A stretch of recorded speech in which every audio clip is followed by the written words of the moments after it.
All right, happy hump day, you guys. Happy hump day. Lord, we are a few minutes late. We were just trying to get this together, trying to get the technical difficulties worked out with technology, but all is good. All is good.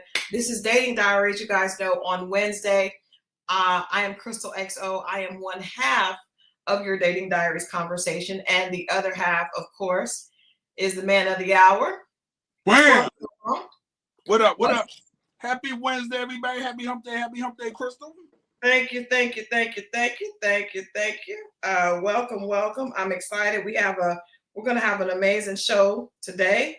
But before we get started on that, man, I just realized the news is crazy. Like, I think part of us doing this is we get a chance to have some light, fun conversation. We get to laugh. Have fun. I get to talk to one of my best friends. We get a chance to have some fun conversation, inspire, because life is really lifing online right now. That it is. It is correct. Did you see that there was a political pundit killed today? Yes, I'm familiar with the fellow. Yes. I am not familiar with the fellow. I am not familiar with the fellow, but I'm a little thrown off because I got on here and I was on Instagram because I pulled this clip for us to use today. And as I pulled I'm flipping through trying to find it because I thought I'd send it to you before. I see something on Instagram and I do not realize that it is a video of basically someone being shot. Hey, not only that, but if you look at it, well, it was a couple shootings today. Let's be clear. Okay, I didn't. Okay, there's another school shooting in Colorado. Oh my God, I didn't even know that. Were there fatalities? I'm still waiting to hear back. I know 3 critical. Oh my God. Oof. I probably should have downloaded as opposed to our clip today. I probably should have downloaded another clip from Pastor Anthony. Lord Jesus, like, it is just, I have seen some of the most horrible stories. And I want to ask you guys, do you think that it's just that things are so much worse now? Or do you think that we have access to things that we didn't have access to before? Like, we wouldn't have known if there was a shooting. We definitely wouldn't have seen it. We would have probably heard it on the news, on the world news. But because of social media and the way the world is now, like, we are in the middle of every tragedy, every horrible situation. I saw there was 2 teenage boys that tried to kill their mom and dad. Like, it's just too much information. And I'm wondering, do you think our world has become worse, or do you think that we're just being exposed to it? If we go back to the 60s was a time where that's kind of reminiscent of that. You got to remember, through the 60s was everything from King to JFK to Malcolm X to what's the brother down there in Florida, and then in Mississippi. The 60s were, to me, were the worst. Yeah. And now I think what makes it graphic now is that people are self-recording, right? With the phones, and they can record it themselves. So I think we're seeing that, and I think other things were covered, but yeah. and then I guess some things are getting worse. This is the third incident I know of brothers trying to kill or killing parents or parent. It was 2 twins here in Atlanta, in Stone Mountain, Covington. That's true. 2 twin girls. Then we know the Melendez brothers and Eric and Lyle out there. But these boys, this was 2 twin boys, and their parents. The difference between the Menendez brothers and these 2 last situations here. Don't say good night, Jody. You got to come on back. We got a good show. We just getting started. We just doing hot topics, just the daily news. You don't want to leave. But these are parents that are fighting for their children. I don't want to go into. I just came and I'm just like, man, we're getting ready to have this conversation, and it's it's heavy. I don't want to open my social media and see someone being killed. I just, and no disrespect to the people that were there, because I was actually on a college campus as well. But it just it's rough. And so I just want to take a moment to send good energy and prayer to all of you out there, and to us before we get started today. Just, it's difficult.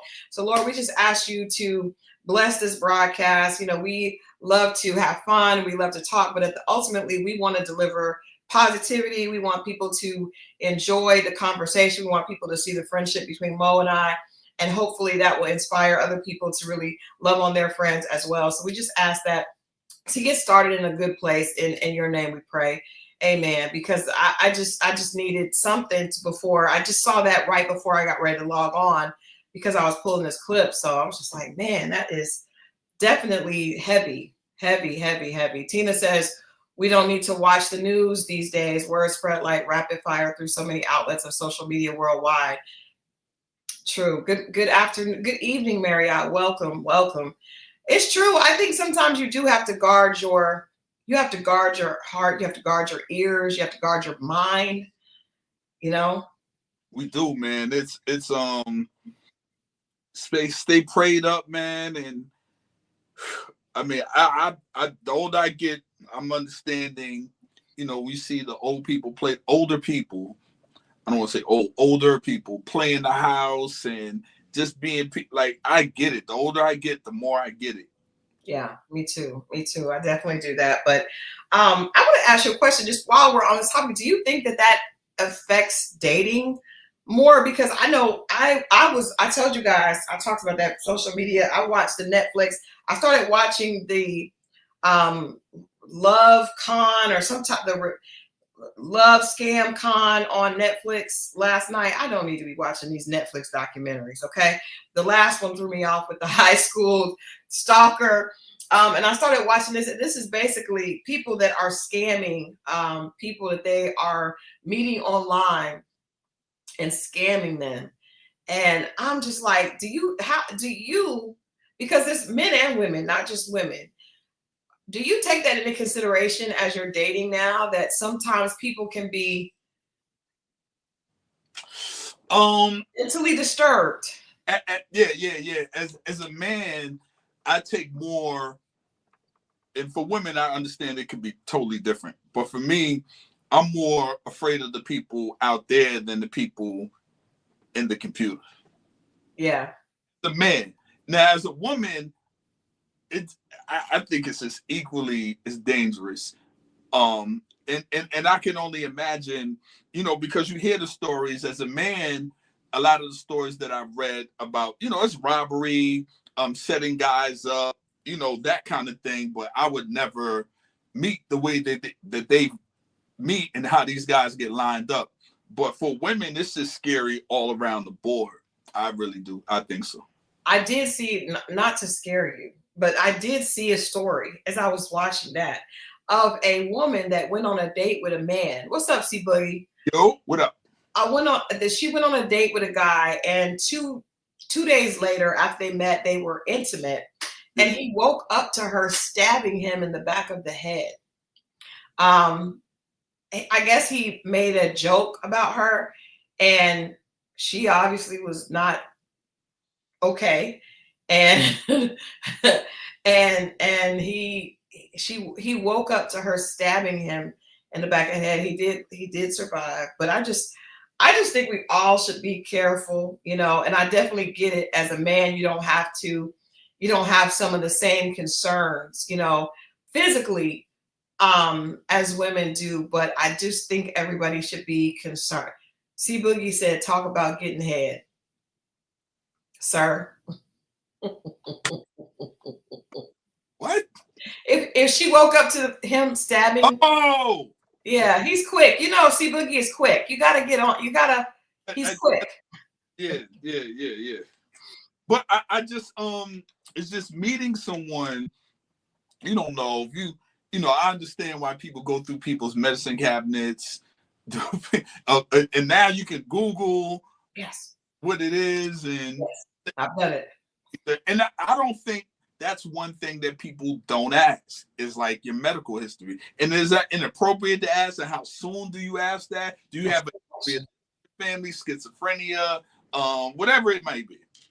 That's a good question. So let's just do this real quick. This is going to be our question of the day. Would you be offended if someone that you were on a date with, so those of you that have been married for years, you have to take yourself back to that place. Would you be offended if someone asked you on a second date, what is your medical history? Mo, how would you respond to that? You guys sit down over at one of your places that you like to eat, you're enjoying your lamb chops, and then she says, so what's your medical history? What? You know what? If she framed it right, I wouldn't mind. If you just come out and we're just talking about the weather or how was my day, and it was like, whoa, you know what I'm saying? If you say, hey, I've had some experiences or a experience with someone that wasn't wrapped too tight, and I didn't need to ask and come to find out that they were this, and that. And I just want to know, just to put it out there, because what happens is, like, living here in Atlanta for 30-something years, I've always gotten the question, the stereotype they say about Atlanta. I'll just put it out. Talk to the people. I got to take this. So the stereotype that they say about Atlanta. So at first you get offended because I never, it's like, wow, you can be at the airport, you get in between flights and meet someone, layover, so on and so forth. You tell them where you're at. They say, oh, well, I heard about, or are you like that? Or I'm just going to ask you, are you? If they framed it, I'm less offended, or maybe not even offended at all, because I would understand after being here for a while, I totally get it. But just cold turkey, and for them assuming and how they said it, that would kind of rub me the wrong way. So I think framing most questions, especially I don't even know if that's even odd today, but questions that are, might throw somebody for a loop or that personal, I would say frame it first and explain why before you actually ask, and I would say that to anyone, man. I've done it. I've done other questions, but it was based on what they said. You know what I'm saying? I was divorced. I had this crazy divorce, whatever. And then I might lean into, well, why did you guys initially get divorced? If it just seems odd, or they seem their face or stressed or just something to make me lean into that question. But I just don't go for it and be like, yeah, I was divorced, and I just ask why. I would wait until they feed me more information, then I would lean into it. So that's what I suggest to anyone, because it can be intrusive. It could be very intrusive. Like, hey, are you screws loose? You don't want to ask nobody like that, because let's just say somebody had said that to them and it really wasn't. It was just a jealous person, or say they actually, you don't know, but they have a history in their family, or it's been said before. And then right in there, you find out they really are, because they took a fork and stabbed your hand for asking that question. So always frame it. Always frame it. Well, you know what? This is a great time because our guest, I said we got a great show. Our guest just stepped in the building, and this gentleman is a member of the HBC podcast, or we'll have to ask him to explain the name. I probably got the name mixed up. But he is a part of an amazing podcast. You guys have met the other two members. Mo and I actually did a little cameo, and I look forward to joining them again this season for some episodes. But he has a great perspective, and we asked him to come and join us for tonight's conversation. You guys, please help us welcome to tonight's conversation, Just Jay. Hey, good people. How y'all doing? Thanks for having me on. It's a pleasure. I appreciate the invite. Glad to see y'all again, man. Yeah. Conversations are always fire. What's happening? Couple things. So it's the BLC pod. BLC, better listen close, right? That's all right. HBC, we love HBCs and the U's, so it's all good. The other project that I'm working on is called LS Confessions, which is a an alternative lifestyle podcast that discusses like all things not monogamous. So that's always a fire conversation. But yeah, I'm glad to be here. Yeah, we Yeah. get into, hold on now, Just Jay. Before we get into it, are you talking about non-ethical monogamy? Okay, first off, non-ethical monogamy has been around for a long time. They call it cheating. But what I'm referring to is yes, ethical non-monogamy. In other words, Yes. having the difficult conversation with your partner that says, listen, I like what we have going on, but I think that our relationship could either benefit or could survive, expanding our intimacy outside just the two of us. In other words, see that girl over there? I think we can take her home this evening. We could take her down. As a team, you and I can do this together in love. Yeah. Goodwill Hunting. Goodwill Hunting. Well, I love it. It's going to be a good conversation. But we have guests here. We talk about dating disasters, deal breakers, say it again.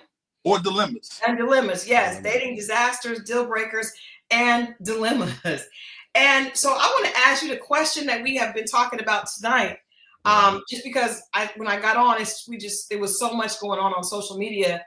And we're talking about mental health being a big thing. So how would you feel if you and your significant other invited a young lady right over or to dinner or however that happens, and she asked, what is in your medicine cabinet? Can you tell me a little of your medical history? Because I would think if you're practicing ethical non-monogamy, that would be something I would be wanting to ask really quickly. Like, what is your medical history? So do you think there's a way? Mo says there's a way to frame it. I am not sure how I would have responded to that when I was dating. But let me ask you, how would you respond and how would you ask somebody? All right. So first, let me say a person's mental status and health is very important. I will also say, though, it is possible to collaborate with people to produce things that are good and beneficial to cultures, large and small, without knowing a person's mental state history, what medications they're on. I know that because we go in the workplace and we do it all the time, right? So it is possible to function without having that information. Now, I do understand the necessity of wanting to know what kind of mind state the person's in. And so if I had to pose the question, I think Mo's right. I think there is a way you can do it. There's a way you can do almost anything. And the way I would approach that is, I'd say you'd have to create a safe space. You'd have to say, listen, a lot of people aren't genuine with what's going on with them. A lot of people hide. A lot of people shade the way that they're feeling or the things they're going through or their emotions.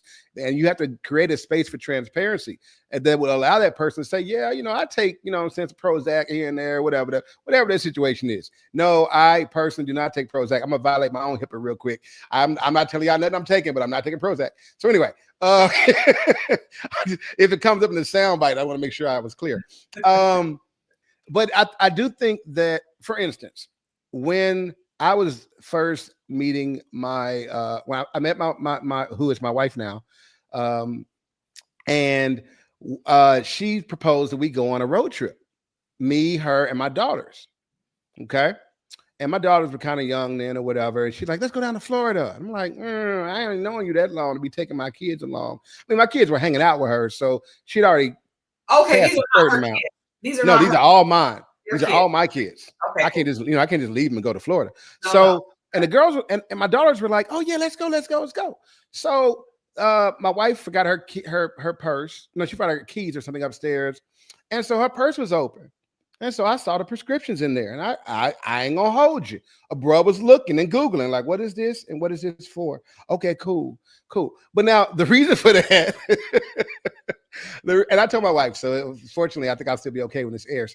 The reason my thinking in that was, I can handle myself in a situation. I can think on my feet. If I'm exposing other people to a situation, I need to know what the risk factors are. So yes, to your original question, if you're going to bring somebody into your home, then you want to expose as many risk factors as you can, so you can be prepared and you can decide and make an informed decision if that's what you want to be a part of. Yeah, that's true. I mean, there's HIPAA laws, there's all types of things, and people feel, what people have dealt with in their medical history is definitely like something that they have. It's a right of privacy, but it is. I wonder, like, this is a good question. I wonder, like, how soon into dating do you have a right to really have that conversation? Because well, no one knows who this person is. I dated a man that had been raised by a schizophrenic mother. Oh. And when he shared that, there were signs. There were signs. But that, that's not something that is a very delicate situation. So I can understand people not wanting to share it because of the response, because sometimes that response can be hurtful, right? So I wonder, like, how soon do you guys think that we owe it to a significant other to share? I mean, I don't think the first couple of dates are important because I don't know if you're going to be around, but at the point that I'm introducing you to my children, I need to know what's happening. Yes. I would say if it's mental, it might be a little longer, but if it involves intimacy, because as soon as you said that, the first thing that came to my mind, I just saw 2 stories, one today and one maybe over the weekend, where a guy wilded out HIV. So like what was going on a rampage. And so at that point it's like, now I'm not saying everybody's going to tell you that they have it, but at least because now it's illegal to know and then knowingly spread it to other people. So my thing is, if it involves intimacy, I would say you should ask. And I mean, nowadays people are Googling people, because it might have been, one of them was in North Carolina, where he was a club promoter. And he was a Caucasian guy that slept with several black women. You can look the story. And what I'm saying is, like, maybe that could have been prevented. I don't know how do we. I mean, because if people violate someone sex wise, like, and get arrested for it, we have, they have to live in certain areas and sign up and that kind of thing. So what do we do other than the only defense you have is to ask initially, right? All right, let me tell you the truth. There really is no defense other than the other person's character and your intuition. That's it. I mean, and that's whether you're single or you're married. When you kiss your wife or your husband goodbye in the morning and you go out, everything else is on faith until y'all see each other again. So I mean, a lot of this has to do with the way that we vet people and the way that we decide how much access we want to give them to us, right? And in terms of when do you disclose certain things, I think you should disclose the things that allow the person to see you in context, right? And I think that you should be wary of things that define you that are not still you. Now, if you're HIV positive, okay, then you still HIV positive. So there's no like, I used to be HIV positive. That's the reality for the person, right? So that's something that it gives context to how it should give context to how you move. It should be disclosed. I think a lot of times when people do in dating, and we don't just do this with like our prescription boxes or whatever, and we don't just do this with like we do this with a lot of things. We try to get people hooked before we tell them the thing that'll make them bail. That part. Oh, you better speak on it, Just Jay. That is so true. That is so true. And it's unfair. You know what I mean? And it's unfair. And to use President Obama's word, is disingenuous. It is. You know what I mean? It is disingenuous. Because if you really feel like you and that person have something special, then whatever you have is going to have to support whatever your truth is anyway. Yep. You know what I'm saying? So there's no point in trying to build something and go, well, I hope it's stable now enough to support it.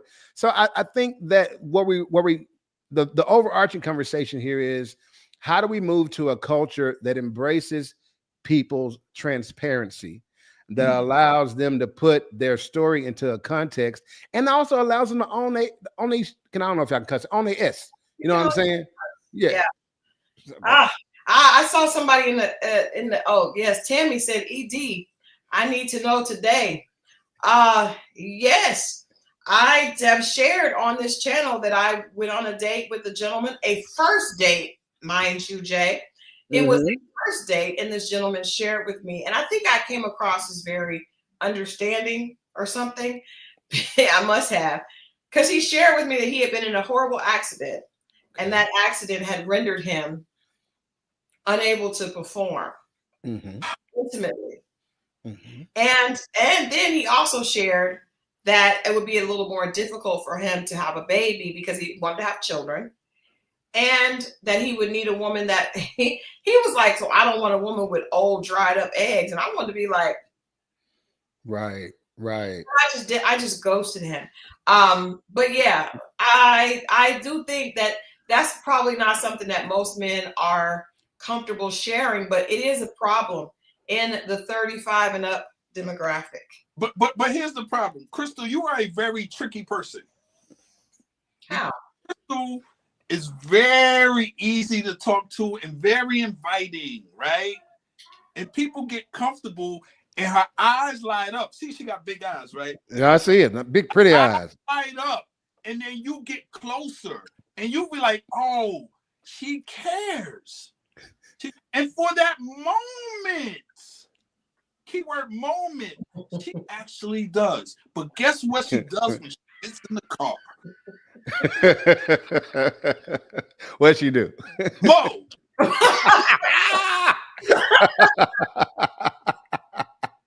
She gotta tell somebody. Hey, I mean, but that's a difficult one, because I don't know how men deal. I don't know if there's an equivalent of that for men, but with the ED, I've learned that if a man has high blood pressure, right, or diabetes, right, or any of those, right, circulation issues, and if you see those medicine bottles in his cabinet, you probably don't need to stay for the rest of the night. Hold on. As a man with a fully functioning peen, okay, I do still feel for the brothers who have had some problems there. Okay. Yes. And I want to say that I think the gentleman did the right thing. I think that if he thought there was a chance that the relationship between you and him was going to be sexual, he was right to lower your expectations from the door. Right. He was right to come out and be like, listen, let me tell you right now, you might have to work with this a little bit before you get right. Now, there are things that men can do to adjust for that. But it sounds like his thing was really serious. Like maybe he had tried a lot. If some of y'all, if there are men out there and you got some questions, I've done lots of research. You know what I'm saying? I'll tell you where you can go find some medication or whatever your situation may require. So you don't have to give up. But also, there's another message. Use something else. Develop some other skills. You know what I'm saying? How many times does somebody and forgive my analogy, somebody who's a paraplegic or whatever, learn to paint with their mouth? Or, you know what I'm saying? You see the analogy there. Okay, I won't have to go too deep in that way. I hit it. It was crystal clear. Is there and to Tammy's point, sometimes the blue pill does not help. But is there an equivalent for men with erectile dysfunction? Yes. Go ahead. Dead fish in bed. You might as well have erectile dysfunction. If you are unresponsive in bed, you might as well be a limp penis. Same thing. Go ahead. Yeah, but and then they don't even think that is a thing. But you know what it is? Ours is more of a surprise. I think ours is more hygiene related. Okay. And there's something you could do about that, maybe, unless you just got something you really need to go see them people. But other than that, I wouldn't say it's sexual. It could be just other things. You find out, and it's like, hey, I'm gonna let you know right now. I got a bunch of kids. Got 7 of them. You see what I'm saying? And then you're like, right.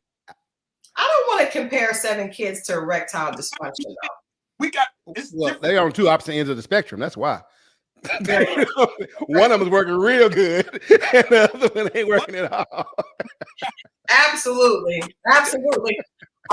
Before we get into tonight's discussion, which is who should love who more, I want to ask our guest, everyone that comes here answers the question, what has been your worst or most memorable dating disaster? Now, if you don't want to give us a disaster, you can give us a deal breaker or a dilemma, but we really prefer a dating disaster. That's a really good one. Exactly. Let me see. Exactly. Worst dating disaster. Okay, let me see. I think my worst dating disaster was I was a graduating senior in high school. I was on my way to go to Florida State when the school year started. Feeling good, working at Crystals, trying to get some little money up before I go down there. And you know, I'm a cashier, so I'm doing my thing, whatever. And I'm serving the food out, and I'm flirting, macking and stuff.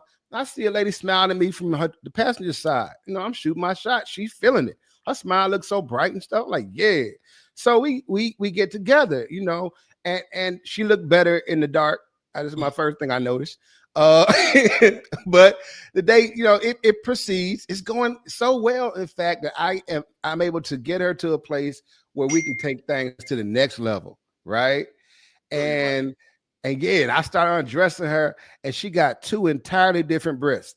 It's like she hadn't had any surgery or nothing. It's just like one nipple was like inverted, and the other one was like a raisin, and it just threw me off. I'm just telling you. I know what you're talking about. It just threw me. It threw me. I was like, ma'am, you did not look like you did last night tonight. I don't know if you turn the lights off. I don't know what we need to do, but no more parking lot pimping for me from the drive-through in the dark, because apparently I can't pull it right. So that was like my worst dating experience, because I'm really chill. Like, for me, the dating is just the outing, right? We're gonna go to a place. I'm gonna check your vibe. Oh no, I got a different one. Okay. Sorry, can I give it? Okay. No. Yeah, we embrace. Yes. All right, thank you. I met this chick. I forgot how I met her. Must have been on one of those social media apps, right? And I met this lady, and she cute, you know what I'm saying? So we start talking back and forth. I'm trying to get to know her. First red flag, she's like, why you asking me all these questions like it's an interview?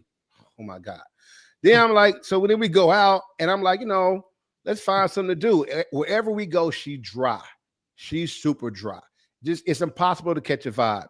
And I should have known this up front, because if we can't set a date without it being some friction, we probably shouldn't go on a date.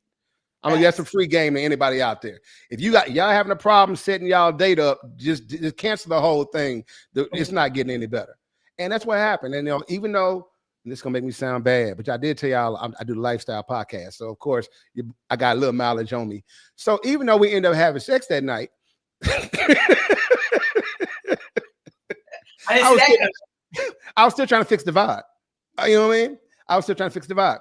I gave her some of my best stuff or whatever, and she's like, I'm not going. And she's still fighting like the vibe. And so that was my worst dating experience. She was like, I'm not gonna make no noises. I'm like, girl, what is the point of what you are doing? Clearly you shaking. We both know it's happening. Who you got to go back and tell that you didn't make no noises to? I don't even understand what's happening here. So apparently she and I were on two different pages. It was just weird. She was like, but I'm not gonna make no noise. I'm like, this is just awkward. So we left. We ended it. And that was our only date. That's my worst dating experience, because no matter how much I tried, you know what I'm saying, it just couldn't get right. You know what I'm saying? For a worst dating experience, and you still to have gotten lucky, that's not pretty bad. Yeah, but when you get I ain't going one of them, it cheapens the experience. It's not the same. You almost feel like, you know, you don't. It's hard to. It's like, maybe no. Yes. It's like the people who tell you, the Uber people who like, I'm not gonna give you a 5 so you have something to reach for. No, what is that? What does that mean? If I gave excellent service, give me my 5. Tammy said that wasn't a date, that was a hookup. Tammy, lots of dates end up in hookups. You know what I mean? It's only more than a date when there's a second one, right? If you date and you get to first, second, third base, that's a good date. I've had sex on a lot of first dates. Now, hold on, slow down. That's not what I meant to say. It is what I meant to say. I don't like the way it sounded.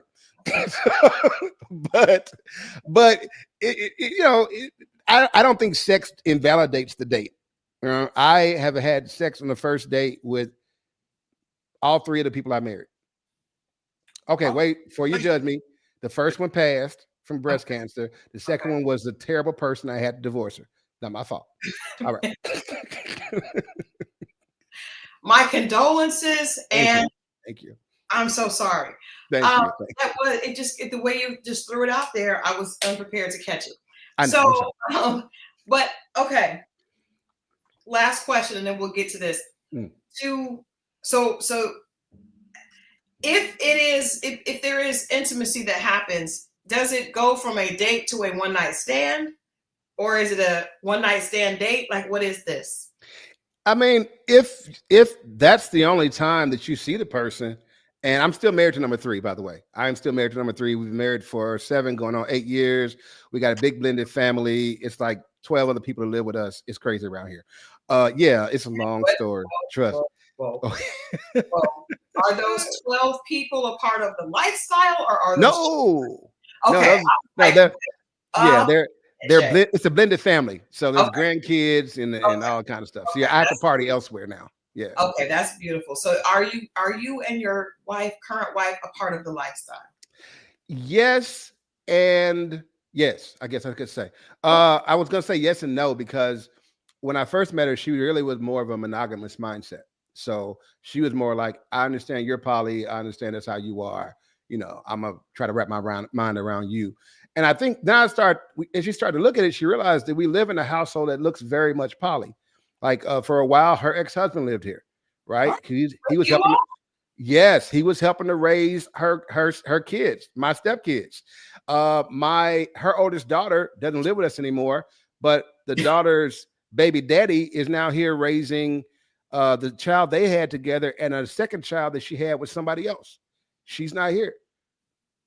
So yeah, man, it's a lot. It's a lot happening in my world.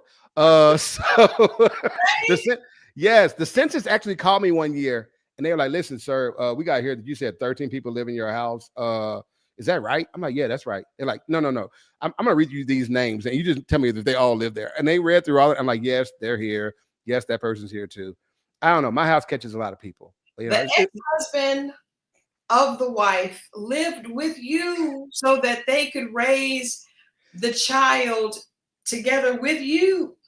So technically, the ex-husband lived with the wife before I came. Right. Okay. And then he was going to be moving out. Right. So we were going to be moving in, but he didn't move out for a long, long time. And then he moved out. And then he moved back in later on because how did he pull that off? He was like a ninja, though. He was like a ninja. You didn't see him unless he was like going to work or coming back from work. Hardly, like you hardly knew he was there. That's when you didn't see him.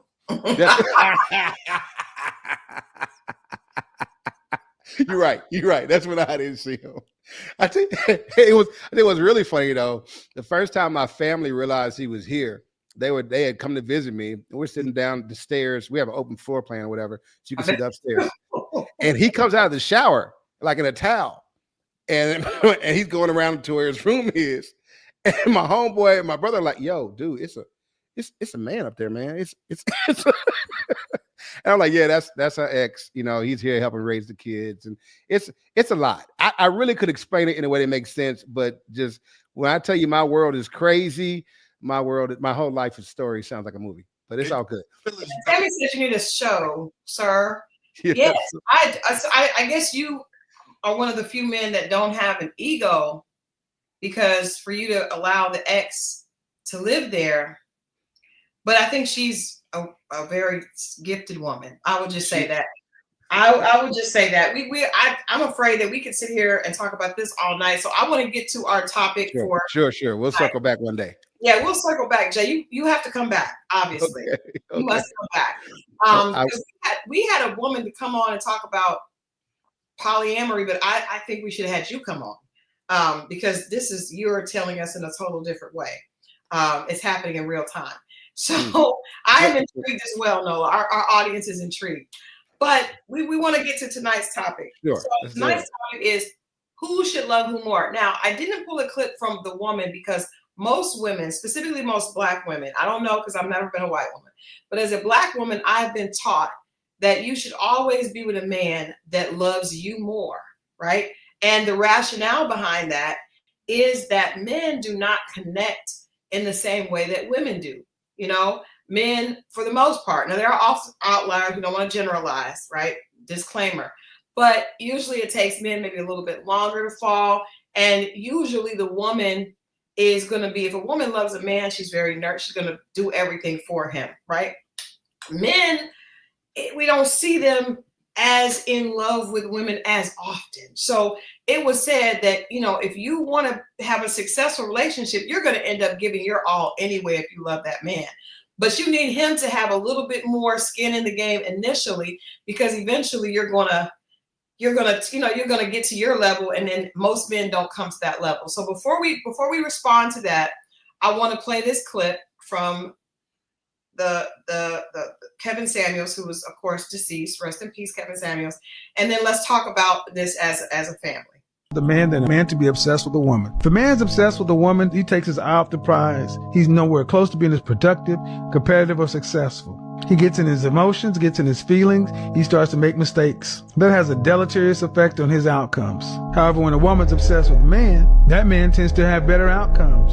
When a woman is obsessed with her man to the point to where she's willing to be inspirational to him, he has better outcomes. And who benefits from those outcomes? She does. Somebody needs to love somebody more. And gentlemen, she needs to love you more than you love her. That's a hard pill to swallow, ladies. Gentlemen, never get involved with a woman who you need to love her more than she loves you. And I know a lot of women have been told, I've been told that he needs to love you more than you love him. Right. And that's why we have such a high divorce rate, and women can end up walking away from marriages and relationships like this because they don't care. And that's on you guys. Is she writing love letters to you? If you're going to be out here dealing with them, and this is all of them, it's not just Black women, it's all of them, you better do what it takes to stay top of mind with her. All women are this way. You can't make Black women some unique creature. If you don't think all women are this way, you obviously have not had enough relationship experience with women. And that's different than sex. Oof. Okay. No, don't kill the messenger. Let's get into it. I will let Scorpio Moe go, and then our guest. Let's get into it. Moe, do you agree? And if so, why? Scorpio Moe, do you agree? Yes, I do. And I love how he broke it down. And I even think about myself in my 20s, right? And going, moved here at 21 years old, and how I was moving. And a lot of how I moved was based on women. And I took my eye off the ball. I was supposed to go back to school, you know, but I was distracted and caught up. And we talk about one woman at one particular time for like 4 years. You know what I'm saying? Fascinated, caught up, keep my eye off the ball. And I would have done anything, but I didn't put myself first. And especially at that time, my 20s is supposed to be for me. Meanwhile, into my growth, into manhood. And I kind of ditched that to be catering to her. Now, she went and got what she was supposed to do.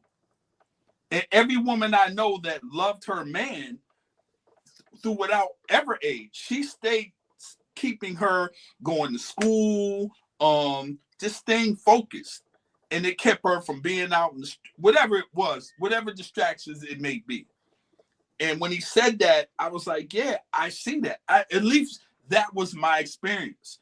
And the more I focused on me, when I got away from that era in my 20s, the more I got done, and I'll be more prepared for just a woman.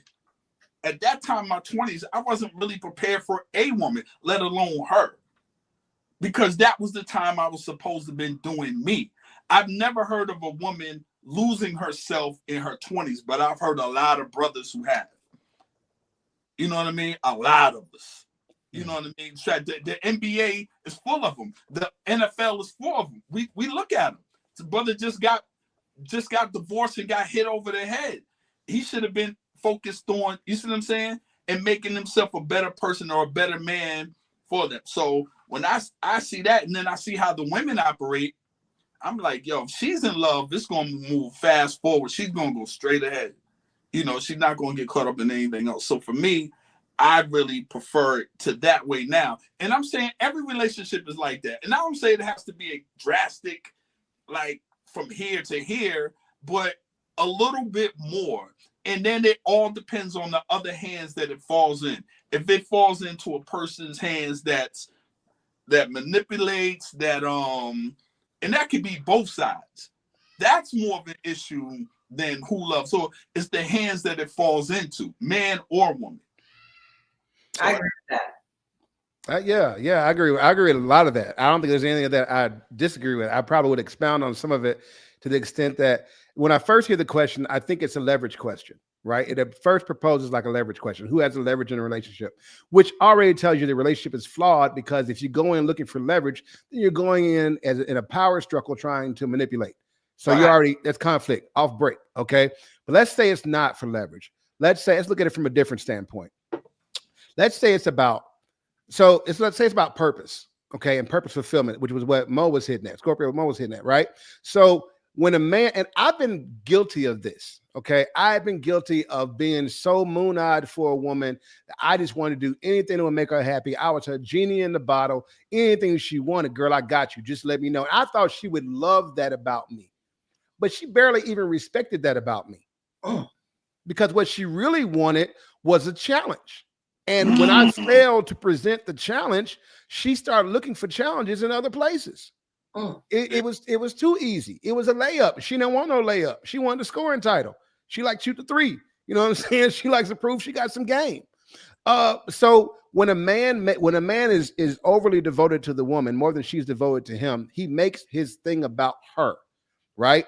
Which would be fine if she was okay with it always being about her, because whoever it's about is the drum major. They are setting the rhythm and the beat for that relationship.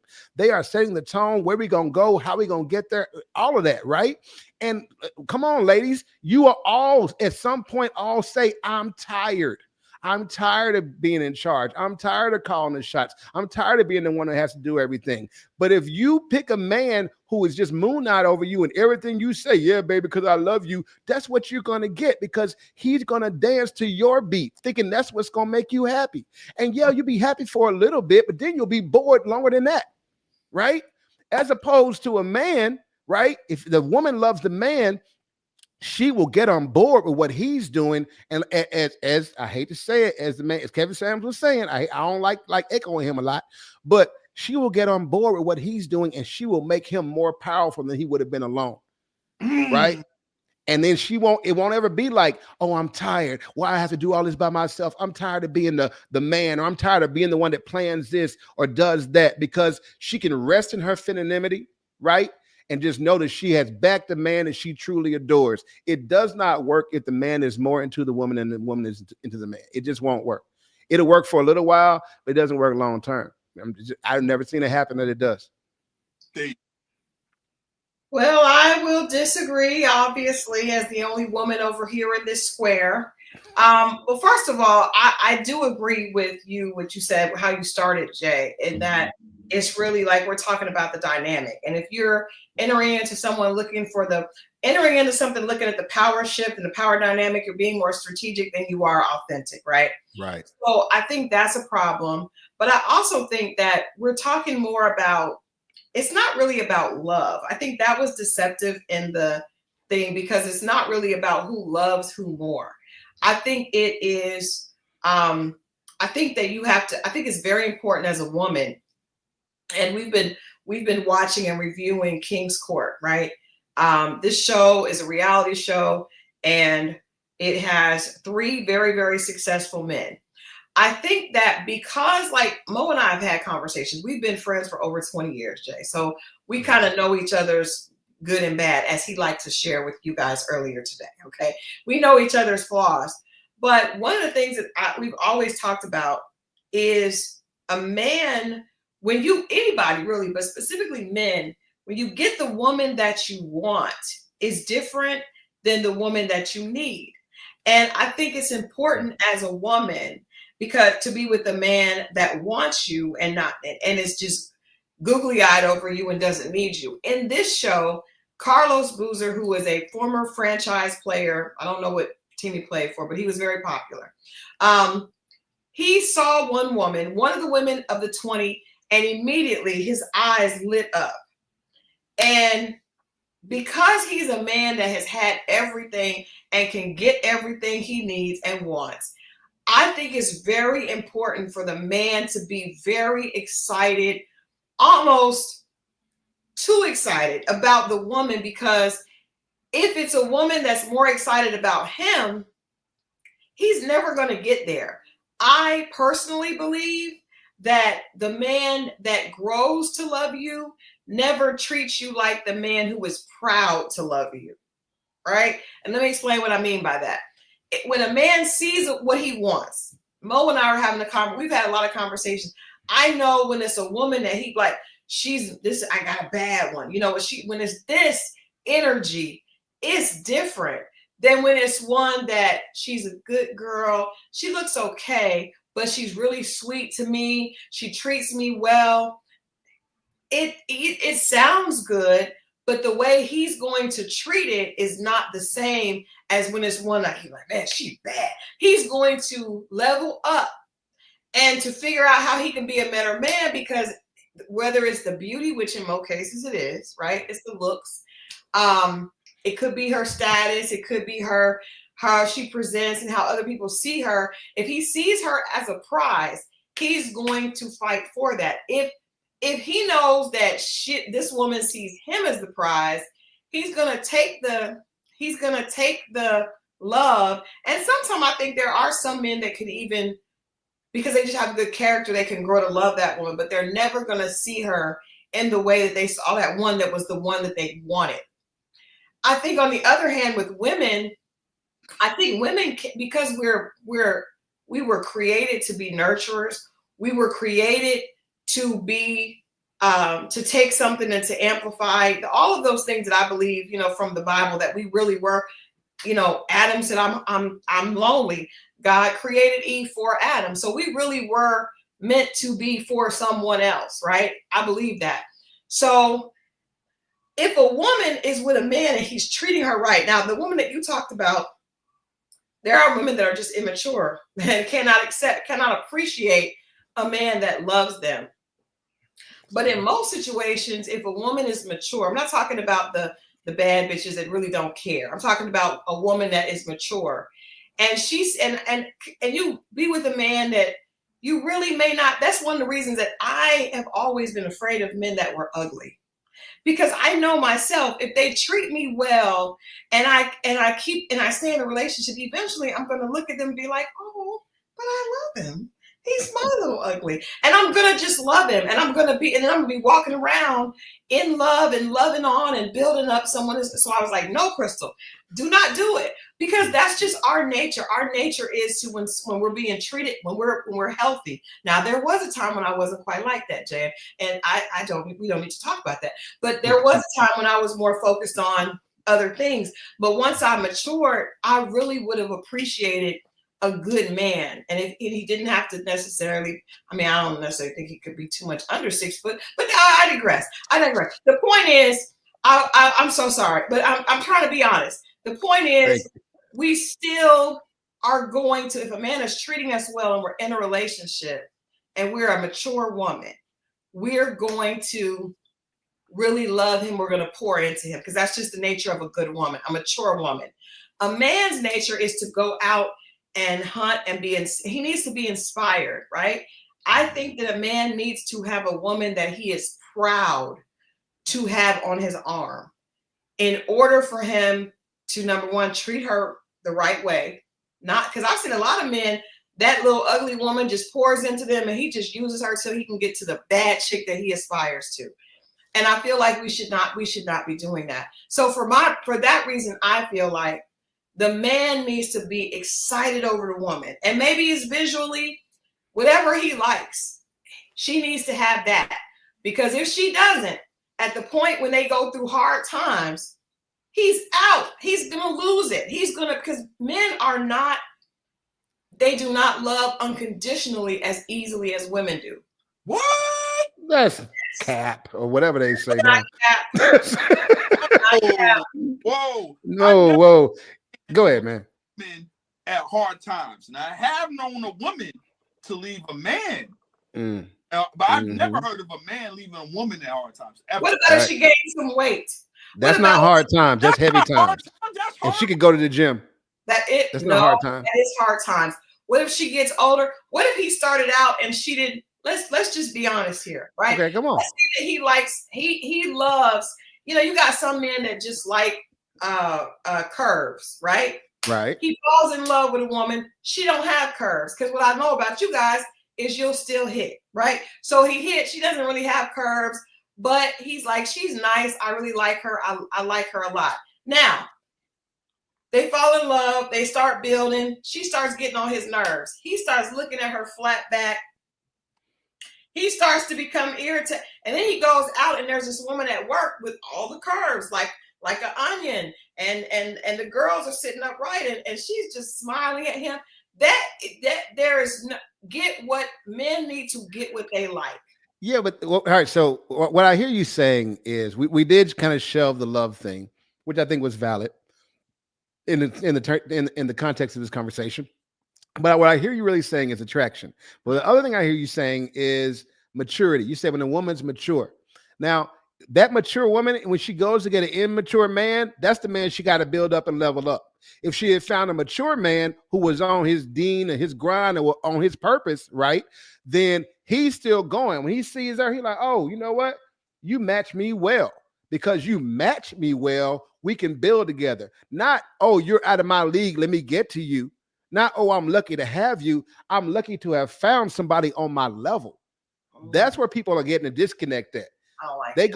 I think men need to be inspired to get someone that they feel, because I feel like when you're doing too much looking across, he feels like, because guess what? Once you sew into him and he gets a little higher, he's gonna be like, look at her down there. Look at my little ugly. I'm going to that bitch. Okay, listen, if she little ugly, if he always thought of her as little ugly, then that's who she is. She little ugly. That's the attraction that he had to her when they first met. But what I'm saying is, if he found her of worth enough for him to engage in a relationship with her, and if she proves her worth by pouring into him, by being in teamwork and matching up with him, compatible, so that they're building together, the two of them are better together than they are separately, then even through hard times, he's not going to leave that woman, because even with her little ugly bony ass, she brings something to him that he has been through a ton of women that could not find. He's gonna cheat as hard as the day is long. I mean, I've seen it so many times where a woman will pour into a man, and as soon as he's in a position, he will not stay. I even have friends, not Mo, but I have a lot of guy friends. And one said, you know what, when you're struggling, you got to find a girl who's unattractive, a girl who may be a little heavier, and because she's going to take care of you, and that's going to help. She's going to hold you down when you're struggling. And then when they get to a certain level, then that happens all the time. Tammy says many men leave women during cancer treatment. And I just have to speak to that, because that happened to me, right? So I did go through cancer. That's not something I disclose on the first date, but I mean, I'm married, so my husband knows that. But I don't think it was because, I think that men, or at least from what I learned, because in my divorce care group, they talked about the fact that many men do leave their wives during the cancer journey. It's very popular, but I don't think it's for the reasons that we thought. I had to learn that, and that's what gave me grace. A lot of times men feel like they're not useful. And when a man doesn't feel useful, he feels like he doesn't have a purpose. He can't fix it. That's not something that he can fix. And a man likes to be able to fix things. Even my guy friends, if I call them crying, they like to give me a solution. And then if I don't take the solution, they almost get irritated. Like, I told you what to do. This is what you need to do. Men like to fix things. Now, I'm not excusing the men that leave the women during cancer, but I don't think it comes from them being turned off. I think it comes from them not being able to emotionally handle a situation that they're not able to fix. As a man whose first wife, who was a childhood friend, passed from breast cancer after a 2-year fight, I can tell you, we were married for 7 years. I can tell you that being a caregiver to a spouse with cancer is difficult. There's only so much you can do. There's only so much pain you can spare them from. And you do feel useless, and you do feel frustrated, and you do look over at the person who doesn't resemble the person that you said I do to. The hair is gone. The breasts are gone. The body is misshapen. Sometimes it's burned from radiation. You know, she's throwing up from chemotherapy. She's got the bulbs. You got to change them. There's a lot to it, right? But now we're talking about the difference between infatuation and love. We're talking about the difference between, oh, I like your body and I like your style and I like your soul. I like your energy, because the energy is still in the person, right? And there are some men who cheat, but I think the men who cheat and leave are the men who are loving for selfish reasons. If you love somebody for how they make you feel, then yeah, you're going to cheat when they get cancer, because they can't make you feel like that no more. They don't have the energy. They don't have the bandwidth. They don't have the health. They don't have the strength. But if you love someone because you see how they are, and you see how their energy pours into your energy, how y'all are better together, and you see them for who nobody else sees, then you'll ride out that cancer, because that's your person going through that. So you'll be right next to them to the very end. I think that stat that she's posted, I hear it a lot. We did the BLC pod last week, and we were talking about men leaving, and S&M bust out. A lot of men leave because I can't. I hear that all the time. I'm so happy that I can speak for men who are married in that situation. My wife was under 34 when she died of cancer. Oh right. She got diagnosed in her 20s. I think she was about like 30, 31 when she passed. So when I tell you it was a shock, you know what I mean? It was a struggle. But yet and still, I think the problem is, even now when we talk about who loves who more, I think the way we define love is what's wrong. I think the way we measure love is where we're getting off. I think when we look and say, "Oh, I see somebody, she hot. Oh, I want her." That ain't love. It ain't love. It's strong. It's hopefully strong attraction, but it ain't love, right? When you hear somebody's heart, when you hear what their hopes and dreams are, when you see them mad and you can understand their anger and you can talk to them about it and y'all can go back and work on it, that's love. That's a relationship. That's something that will last. Those people don't leave when somebody gets cancer. Those people go, yo, baby, we gonna whip this cancer's ass. It's a different kind of thing. And I think a lot of people are getting into relationships due to attraction and due to what looks good on their arm, the arm candy, and they want to call it love because they now, your bills are together, you with each other all the time, you like them a lot, they make you laugh. But it's not love unless you would love this person. You would do the same for them if they could do nothing for you. If that's not what you got, it ain't love. That is good. Give him a hand clap, Mo. Put the hand clap. Sound effects.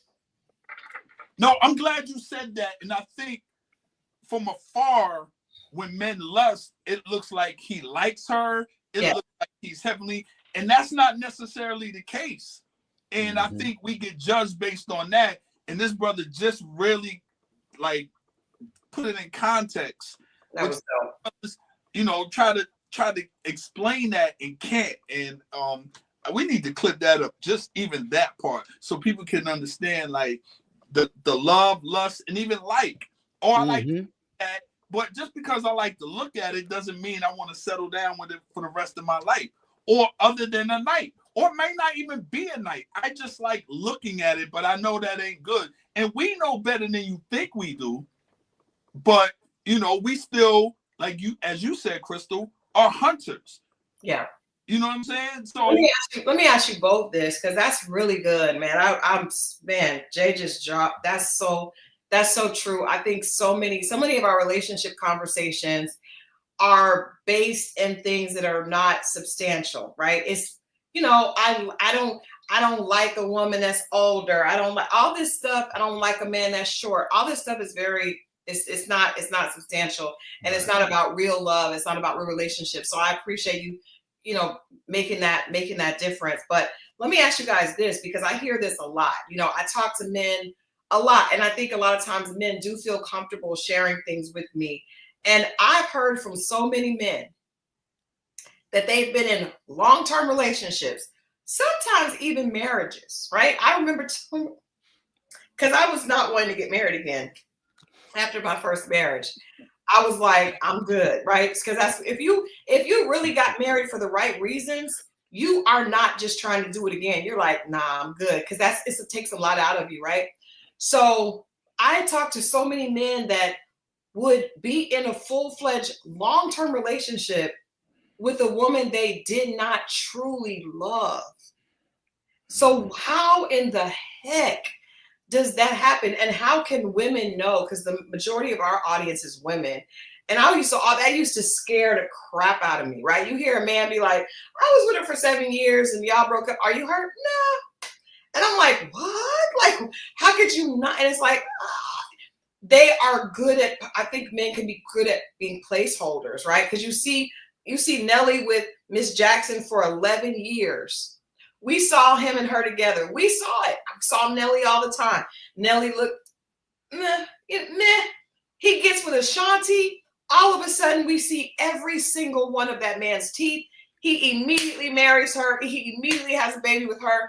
This woman sat for 11 years. I don't think Nelly more in that relationship. He moved on because he wasn't truly into it. So how can a woman know if you're in a relationship? 11 years is a ridiculously long amount of time to be in something with someone. And I don't know their situation personally, but I do know people that have been, men who have even told me they're married to a woman now that they like, but they're still in love with their ex-wife. I know so many men like that. What is happening, Mo? Can I tell you this? Most of the men that are in a relationship for a long time and want to stay with it and want to stay in it and brag about it and things like that is because the energy is reciprocated. Now, a lot of dudes, the energy ain't, and then we don't want to look bad to the family, her family. You go through the emotions. Like when they say most women ask for divorce, a lot of dudes would ask. Like, I don't want to put that on late. I think that's a statistic is unfair, and it's due to the fact that they went down to the courthouse first. But it's not like he didn't want to. I'm gonna be real clear. But afraid of losing stuff and that whole thing, and not seeing the kids and child support and all these things, right? But I noticed the guys that I know that in it is because the relationship is, the energy is reciprocated. And that's what keeps men going. But what drives men out is that, you know, you're the provider, you're doing this and doing that, and you don't feel like you're getting nothing. And it's not the same energy, but it's reciprocated with where whatever you're looking for her, usually it's free. It's not coming back. That's not coming. That's a struggle to even get that. But what about the love, though? I need you to speak to how are men in relationships with women that they don't love? How men feel love. If it's being poured back into them. He just said that love is about what will you do if you get nothing back? Me personally, I don't stay enough too long. That ain't, especially the older, I'm not staying enough too long. Enough to try to work it out. But after that, I don't see it. Even that energy not reciprocated. I don't see you trying. I'm gone. So I realized something when very few years ago, I don't know, probably I think in college, I realized that people are so crappy to each other that a little consideration and thoughtfulness will look like love. It will. It will. Especially to somebody who hadn't had it, man, a little consideration and thoughtfulness will look like, oh my God, he is the one, he thinks about me all the time. But here's the test. The test is, how do they treat you when they mad at you? Damn. Because I don't, if my car break down, I don't go bust the windows out. No, it's still my car. It ain't acting right. It ain't running right now. The AC could go out. I could be sweating like a heathen in that car, but I don't go cutting the seats. Why? Because I still care about it, because it still has value, even though the things that it was doing for me, it's not doing right now. What am I going to do? I'm going to go fix it. I'm not saying women are cars. I'm just trying to relate this to something that we know men generally care about and they take care of. So I'm saying that their favorite football team keeps losing. They don't jump ship then. They keep staying there. They keep going out. They keep watching the stupid football team. Yes. Yes. Dallas Cowboys. I'm just saying. Falcons. But I've seen women do that with pets. They make sure the dog ate, but ain't make sure he ate. Ain't ask him if he want. Make sure the dog clean, get to the groomers. And like I said, but never to check on me. So it goes both ways. No. So No, so I think here's why I came to that though, because initially my first marriage, I had just come out of something very traumatic, and she had just come out of something very traumatic, and we were in two different places. And when I went back to my hometown, I saw her at church, and we both saw in each other the person. We both saw each other like who we used to be. She saw me the way people used to see me before my situations. I saw her the way people used to see her before her situations. And we both clung to that. And we both said that that was love. And it was a love in a sense, but it really, really wasn't, because it was really more about how this person made us, how we made the other person feel. Well, when we slacked off on that, when we weren't on top of our job, making them feel like that, the relationship was under some real stress, right? Mm-hmm. As opposed to it being, hey, I know this person. I've spent time with this person. I know their values. I know their thoughts. I see value in this person that I want to pour into. That's love. And that will keep going even when y'all have a fight. Even when y'all have a fight, you will still go gas up your wife or girlfriend's car. You'll do the things you normally don't do for her. Now, you're going to probably take something off the table. Maybe you're not going to call every morning like you always call in the morning. You might wait till noon. You might text instead of call. You're going to do something to show you're mad. But what you're not going to do is make sure that person is going without any of the things that you know that they need. Because you know you're going to love them once this fight is over. There you That's go. love. I think you can love someone and take them for granted. Yes. But I do think I agree with you 100%, because I do think people, once the in love wears off, right, then people start to take each other for granted. But if you truly love that person, you don't want to see them out. You don't want to see them hurt. And that's why I know that, to your point, a lot of people, men and women, and it's a little fun to go back and forth with men and women, but really most of these things are not gender specific, right? Because if you love someone, I don't care if you're a man and a woman, you want to make sure that they're okay. You don't want them to be hurt, even if you cannot be with them, right? There are people that we can love and be like, it's not healthy for me, but I want that person to be okay. I talked to so many men after my divorce that were like, they still, man, I messed up. I still love her. And that lets you know that a lot of times we leave relationships and we mess up because maybe we're not mature enough at the time, but that love doesn't last. And so I'm wondering, you made some good points. Both you guys made some good points. So how do we know that a person is not settling for us, right? Because there was a lot of men, I'm sure women do it too. Women will do it because he makes sense. I just want to have a man. They say having a piece of man is better than having no man at all. And a man is like, well, she good. She washed my clothes and she gonna cook. But how do we make sure that we are not entering into relationships without there being a real love? And to me, I almost feel like that love has to grow. I think you grow in love. I don't think that happens in the beginning. I even feel like when people get married, I heard the saying that you get married over time. You don't get married on that day, because on that day you're googly-eyed. You still are all in the, you're super excited about that person. When you get married and then you guys start going through, you getting on my last nerve. I can't stand when you do this. But then you start to really learn what it means to love that person, because what it is loving them through the flaws. When you don't love a person, you're not there. You're checked out.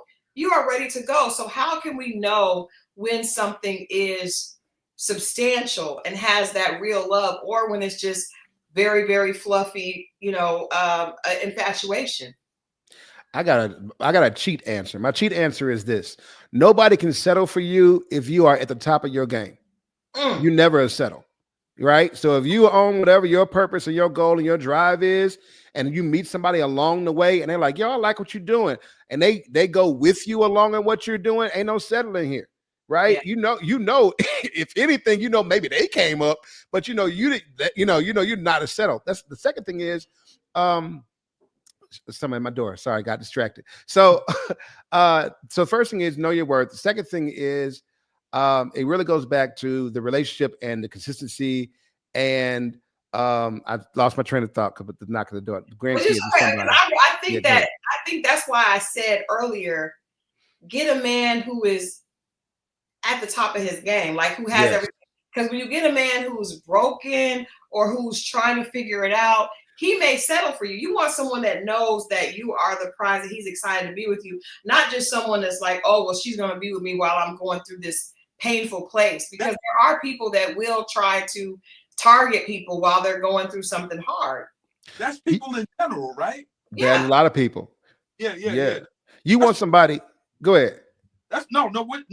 I was just saying what Christal said. I totally agree. I've seen that happen both ways to both genders, and it's tough, man, because then if you don't, then you're looked at as, well, you don't care, because you could be in the get to know, phase and find out all this stuff about them, and it's like, well, damn, you're turning your back and you're getting to know me and I'm struggling, and but I think women see it earlier than men.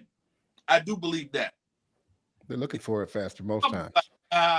They're a lot smarter in that aspect and be like, nah, because I don't want to, guys tend to take that on and then regret it later and blame her when he was told or showed what it was.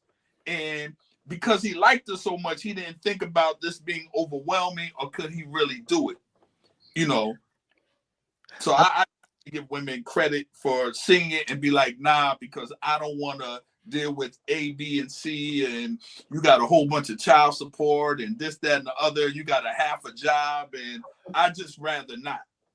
Guys will take that on from a woman, whatever it is, her 20 kids or whatever, and then get mad at her later and cheat on her and then want to be away from the situation when you already signed up for it, bro. Yeah. I wanted to say, I think maybe a strategy we could use is maybe we just pair up with people, bear with me, who we don't need, we just want. Because if we get with somebody who we don't need and we just want them, we don't have to worry about who's using who. And we will learn to need them as we go through life together. I'll learn your extra strengths. I'll be like, oh, girl, you do that thing. You like that? And I learn to need you after I want you. Now, if I start with want, somebody on the come up. Yeah, that's true. Glad you said that, because we talked about that on the show, and there were some women that disagreed. I was like, nah, you want the want before the need. Trust me. And they're like, no, I want somebody to need me. And, all right. Yeah. I wonder this. That conversation that we had on the show, people were like, it's not good to need someone. But I think that once you start to, especially once you're in a serious relationship, you guys are looking at being a part of each other's future. It's important to need the person, to feel like you need them. I feel like when you have the idea that I don't need nobody, I don't need you, that conversation becomes your thought process. So I do think that once you, like for myself and you, Jay, we're married. So it's like I don't want to say I don't need my husband. Like I do need him. You know what I mean? Like I don't, because when you say I don't need the person, that really leaves it open to be like, I don't really care if this doesn't work, I'm okay. And that mindset doesn't lead towards people staying married. It leads towards people getting divorced. That's right. That's right. It doesn't lead to a person feeling valued. You're like, I don't need you. That doesn't make a person feel valued. I think you do. I think we live in a society that has so many absolutes, right? If a person says, I don't think you need the person, that's not saying that you don't need them for anything. It's saying you don't need them to breathe. You know what I mean? All these love songs we got, I'll never breathe again. Come on, man. Come on. If you stop breathing after a breakup, you got issues. You really need to talk to somebody, because in the most literal sense, we're all going to pass at some point, no matter how great a partner you find, right? One of y'all is going to have to do a few moments of life at the very least without the other one. At the very least. Right. So, of course, if you love somebody to death, there's a level of you that can survive without them. But needing them means I understand that my best version of life has you in it. Yes. That's needing a person. That's big. That's good. That's good. More bars coming from Jay. Let me ask you this, Jay. We're going to take a little bit of a twist because you shared with us earlier. So I've always wondered, I don't have any desires, or it's not my personality to want to be in a polyamorous relationship. But one of the reasons that I have always felt that way, from early on, when you find a guy is cheating on you and you get out, it's because I wonder, how do you feel? Because intimacy is such a special thing, right? Something that is so special for the couple. How can you still feel special to that person when this is something that we're sharing with people outside of our relationship? So and I understand we don't like to think about it, but we know that other people can give our significant others a wonderful time, right, in the sack. That's just really true. But thinking about it and seeing it, and then wondering, where do I fit? Because I would not know as a woman. That's probably one of the reasons that that cheating is a deal breaker for me, because where do I fit? If you are experiencing this, if you're having this experience with another woman, and I remember when you get cheated on, it's like, was he laughing with her? Was he doing, like, it is just the worst feeling in the world for me. But I would wonder, like, where do I don't have a place to fit. If you're doing this with other people and you're enjoying that and enjoying the attraction to them and the experience, then what is my purpose here? What makes you special? Basically, that's generally where it boils down to. And men do have similar problems. Men in lifestyle situations, or let me first deal with poly. Poly takes many shapes. Poly is not always sexual.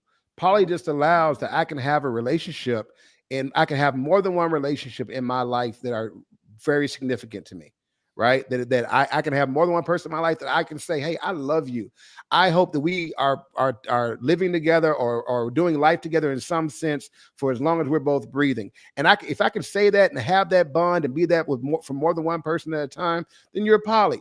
You don't have to sleep with all of them. You might find that you want to. So let's go to the not you personally, but let's go to the sleeping part, right? This next part. I think I've dated a couple of virgins. I don't know. I know I didn't marry any. And in not marrying a virgin, I ostensibly was saying, I know I'm not the only guy that you have in your physical memory. I'm not the only person that you've been with. A lot of people, whether they're honest or not, that's the situation they're going to find themselves in, be they male or female. You're not your partners first. So this idea that me being the only person who had access to this, or being the only person who's been with this person, makes me special, is a little flawed on one side. Now, I know, look, I grew up in church, so we can tackle that third. But but the second thing is, it's the relationship that you have with a person that really makes intimacy what it is. It's not so much the form and the function of sex. That's why people can do it. It can be lousy, right? Because just putting the thing in the hole and moving it around does not guarantee success or satisfaction to anybody, right? There's a connection that has to be there, some sort of connection, whether that connection is to the person's body, whether the connection is to their spirit, to their mind. There has to be some kind of connection that you are now bonding and sharing energy and transferring energy over. Okay. So when my wife and I have amazing sex life. It's the best sex I've ever had. And I'm not just saying it because this is being recorded. But it's the best sex I've ever had, because there are moments when she and I are intimate that I can swear our breathing is synced. Our bodies are synced. Everything just flows. I don't have to tell her what I'm going to do next or where I'm going to go next. I don't even know where I'm going to go next. But guess where I go? It's exactly where she wanted. You know what I'm saying? When I took my hips a little bit, that's the spot she needed me to go in. She didn't have to say nothing. We're in tune. So if no matter who she's had sex with prior to me, whether they were bigger than me, and she's told me some of them were, look, like you said, by my ego, oh no, I checked my ego at the door. I can explain why and how I did that at another time. But anyway, because there are going to be guys who are bigger than you. There are going to be guys who are smaller than you. There are going to be guys who know a trick you haven't learned. There are going to be women who know blah, blah, blah, blah, blah. But what the other person can't do, what they can't do is give your partner a space to be completely transparent and vulnerable, to be their rawest, realest self and know that they're still loved. And no matter how much sex there is in the world out there, if they ain't touching that, they ain't touching y'all. So what about, I like what you did there. You said we all have had at this point in life, Previous encounters. have had previous encounters.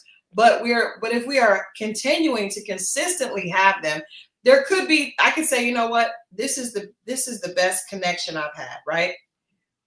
But then I may have a better one tomorrow. Do I be like, you know what? Yo, he threw a kink in this. Like, I think that's what You can have go ahead. I'm sorry. You can have a better experience, but would you have a better connection? That's the question. For instance, I'm gonna tell you, I'm gonna tell you all my business, but I guess I'm here to do that. So there have been times when my wife and I have gone out, and on the ride back, she'd be like, "You made a sound that you didn't make before." She's like, "What did she do?" I said, "Baby, she did this. I can't tell you exactly. I can tell you what it felt like." We went home and practiced. She worked at that thing till she did it better than the girl. She did a thing.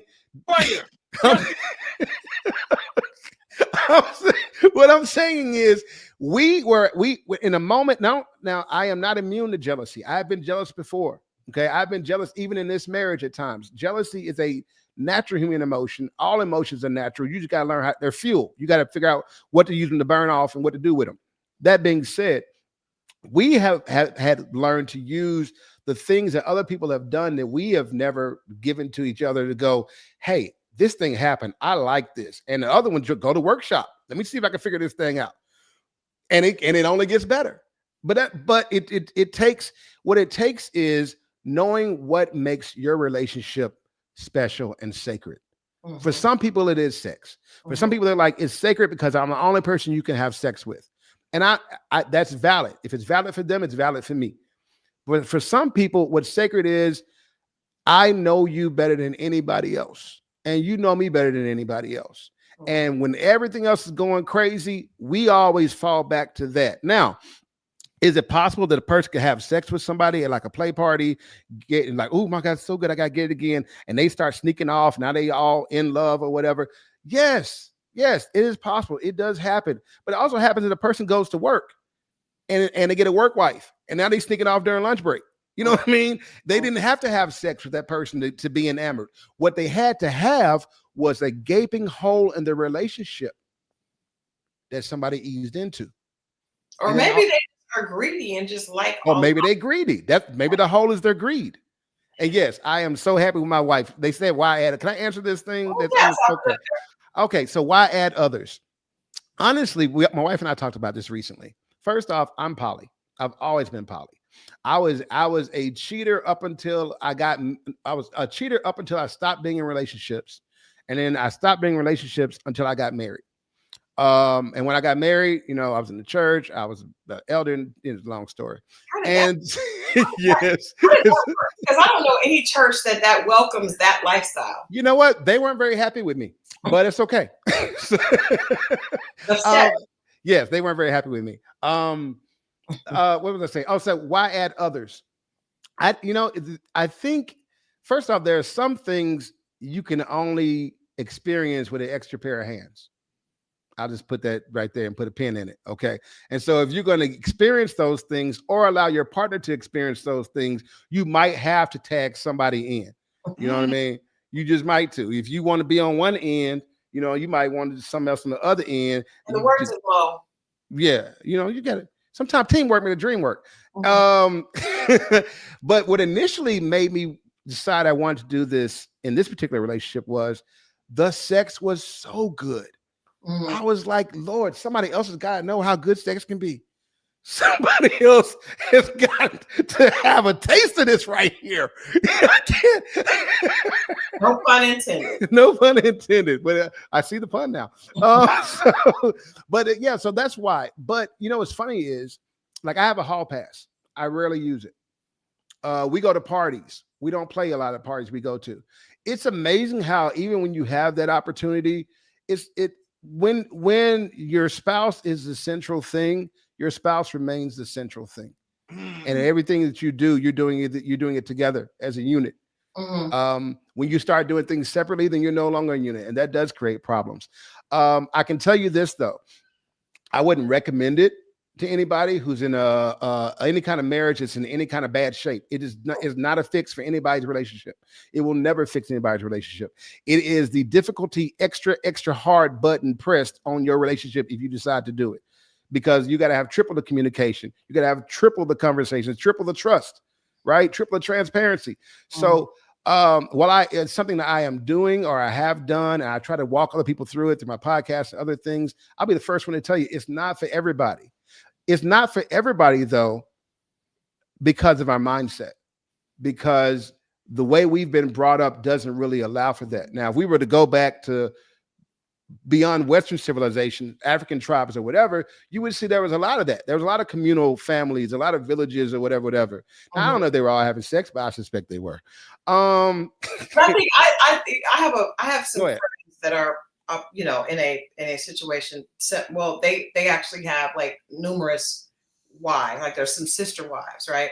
And I think, and again, I'm just using Christal's limited brain, because I know that, and I have some friends that are African that have, like, they are in situations where their mom, it's not them, their mom there was multiple wives, and there was, that was the thing.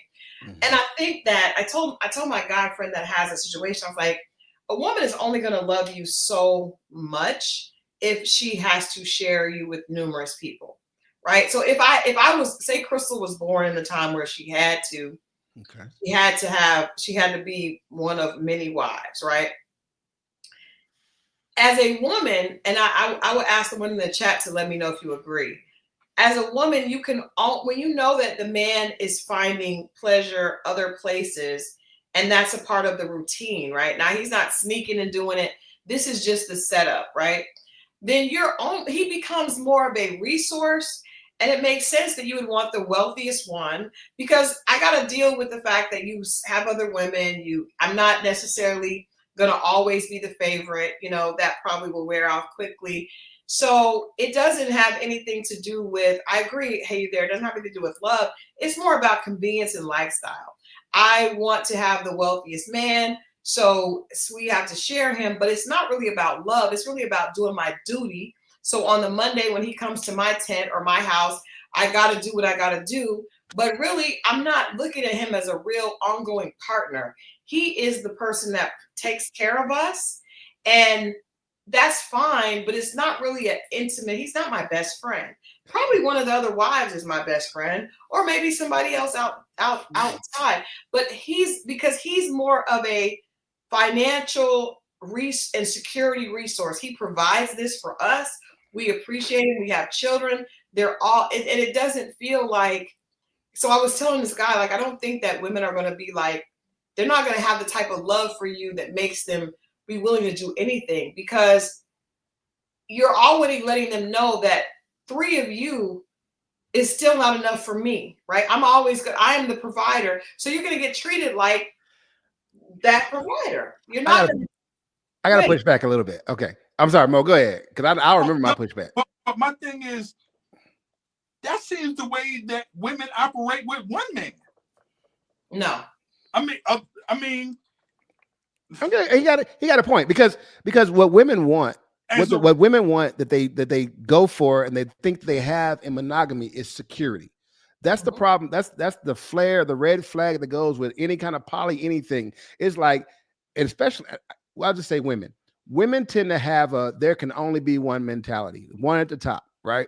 Men are like that too, but men will partner to get some stuff done. If the real issue, and I think it is security, and people get that security by claiming monogamy, right? But what they really want is the security of knowing that who you are to me will remain who you are to me. And you shouldn't get with anybody who isn't meeting your needs from jump, whether it's 5 of y'all or 10 of y'all. If he's not giving you whatever you need, then forget whether it's poly or it's mono. It's a bad relationship. Now, if he is giving you everything you need and you're secure in knowing that what he brings to you, whether it's finances, whether it's being a confidant, whether it's protection, whatever it is, if you're secure in knowing you got that on lock, then yes, he can go get 4, 5 others. As long as what you got coming to you never changes, you won't miss a beat. The problem is the Western psychology that suggests in order to be safe and secure, I must be the only. I got to knock out all competition and anybody that looks like they can come take my spot. Why? Because I'm not secure, because I'm not sure, because I think there might be somebody better or somebody who looks better. And because of that, I have to make sure this guy tells me he don't see no women. Go ahead.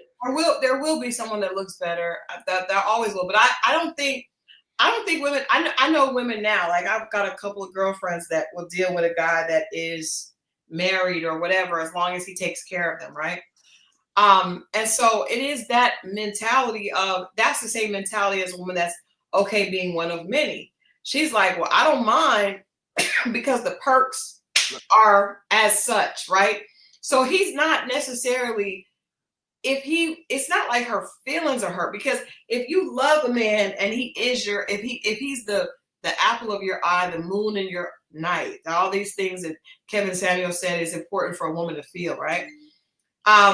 Then you're not going to want to share him. And if you're okay sharing him, just my opinion, and I know a lot of other women that do feel like that, then he becomes not so much the love of my life, but the necessity to get a means to an end, right? And in this situation that I'm thinking of, that my friend was with the married man, the perks were amazing. And she's like, I don't mind because I'm taken care of. I don't have to work. I have the car I want. I go shopping when I want. I have whatever I need is taken care of. But when you say, well, do you love, man, that nigga, sorry, that it ain't this. So that, because there's not the type of love, because I don't see him like that. I see him as a convenience. Resource. Yeah. Resource. I think that it goes back to why the person's in the relationship. And then to counter that, I would say, how many times have you seen a girl who's the best friend to a guy? Mm-hmm. And he may have a girlfriend, but they so close, they've been friends forever. They'll sleep together every now and then, maybe one-offs or whatever, but they're close. They're real close. And she don't mind that he got a girlfriend. Why? Because she's secure. Because the relationship that she has with him has not changed over the years. No matter who he dated, no matter who he was with, he's still there when she needs somebody to talk to. He still knows her, understands her, and every now and then, maybe he delivers some D, right? I'm not saying he's right. I'm not condoning side chicks. That's a whole nother conversation. But what I am saying is there are women who exist in these situations, right? And they're fine being the second. It's funny. The only women that don't want to share are the women are the first. The second women don't mind sharing, and the third women don't mind sharing. They came in and it was already a shared situation. And they okay, and they ride out on it. And they might even like, oh, I love him. And they might even be waiting for girl number one to drop out so they can move up in rank. Yep. But because he is constantly providing for them what they needed when they met him, and he has never shortchanged them on what they need. It's never been about just him. It's always been about, oh, this is a good situation. What I will say is I know a lot of women, when they see the situation that I'm referring to, mm-hmm. they want to be a part of it. They want their bills paid. They want their children taken care of. They want to be a part of it. And I that's always peculiar for me. But a lot of them I've talked to, they don't believe there could ever be a woman, a man that would just love them for them. Even in my girlfriend that's with the married guy, she believes all men cheat. So she's like, well, they all cheat. I know it. I'm going into it knowing what they do, and I'm getting what I need out of it. I'm not going to be getting cheated on by a broke dude. I'm going to get cheated on regardless. So I might as well get the most perks and with the best looking and the most alpha, there, because this is just what they all do. And they will all do it, even if they are. I'm not going to get cheated on by the UPS worker. That's not going to work. But I will, if I end up with him, I'm going to end up getting cheated on by him. So I might as well go to the one that's at the top of his game. And I understand that mentality perfectly, but I don't ascribe to it. But I feel like if I did, I would definitely want to do that as well. Like, it would be about money. I really don't love you. I don't allow you into my heart because you don't want to be in my heart. You want to be in my bed, and you want to have me as a toy, which is cool. So give me the money, but I'm not going to give you my heart. Can I say, like, and I've seen that. I don't know how long that lasts, because it's always the second or third woman that does the exposing.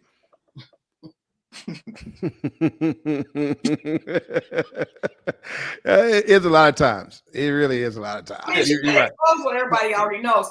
Okay. Where's the juice? Asked Just Jay, how can we follow you, fam? People Yeah, the best way is at Mr. Goodwoods. That's Facebook or Instagram. It's MRGUDWU. All right, that's it to you. It gets confusing. But anyway, WUDZ. Goodwoods. Instead of the O's, put U's, and instead of the S, put a Z. For both, for good. So yeah. G-U-D. So good. GUDWUDDZ. Tongue tie. I should have typed it in there, but I didn't realize I could till I got in. I wasn't trying to do that, but yes. I wasn't trying to do that. But I'm going to type it in the. Yes. So Mr. GUDW. UDZ. Goodwood Z. Okay, I'm gonna put it up here for people to see. Yeah. All right, you guys go follow Mr. Goodwoods. We're not gonna ask what that's about. Yeah. Only one U in the woods, but other than that, it's perfect. Oh, dang it! All right. Yeah. All right. So I did want to say that where did we learn about love? We learned about love from our culture, from our movies, from our books, from our stories. So our expectation of what that looks like, we have been taught and shown, right? So it's no wonder that it doesn't look like love. It doesn't look like security. It doesn't look like, thank you, that's right. It doesn't look like happily forever after, because we haven't not been programmed to believe that is what forever or happy ever after or something that works looks like. Right now, biblically, there are examples of people who had multiple wives and families and went on to be great people. Right. So there is a narrative where it works. However, our upbringing, it wasn't taught to us. It wasn't presented to us. So, of course, it looks irregular. It looks like you're getting cheated because we're told the princess gets the prince and she gets the castle. And that's what it is. And if everything else is short of a happy story. That's what I was saying. I mean, I think, but I also, I mean, in the Bible, that is in the Old Testament and the New Testament. The Old Testament, that's right. Pages, but you know, I think people should do what makes them happy. I don't have any problem with it. What you do doesn't make it, but I know who I am, and I'm just saying that if I was in that situation, that's how I would mentally approach it, right? That makes sense. So, and I know a lot of women that do approach it like that. A lot of women that are dealing with men that the man may not define himself as poly. He just may feel like he got a lot of women that he can't choose. And the women that are dealing with him, they're not really looking for like love. They're looking for, he's fun. He got money. I enjoy, I benefit from this, but that's not the person that I'm going to be sticking with during hard times. I'm off to find the next Mr. Goodwoods. You know what I mean? If you lose your money, sir, and God forbid you lose your ED, you start to deal with ED, I am out of here. I'm going to join another tribe. You know what I mean? This tribe is no longer working for me. Really, it's all about the cash, because then it's like, if I'm going to deal with being not the only, then I definitely need the finances to back it up. That's just Christal. That's fair.